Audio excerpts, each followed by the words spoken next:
Hey kids, meet Ember, a small, young dragon unlike any other.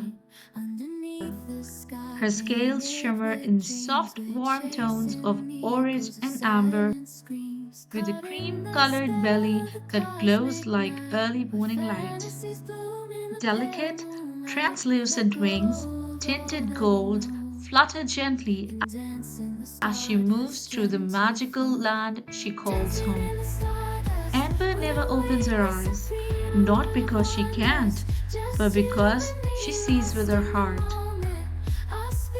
Long, soft lashes rest over her closed eyes as she listens carefully to every leaf, breeze, and whisper.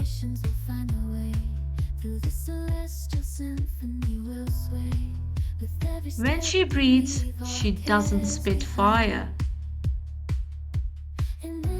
She releases gentle, cinnamon scented smoke, warm, comforting, and sweet.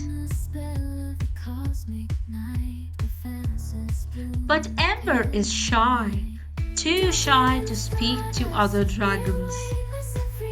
While they roar and soar through the sky, Ember curls up in quiet corners of the forest, wondering if anyone would ever want to talk to a dragon who never opens her eyes. But little does she know her story is just beginning.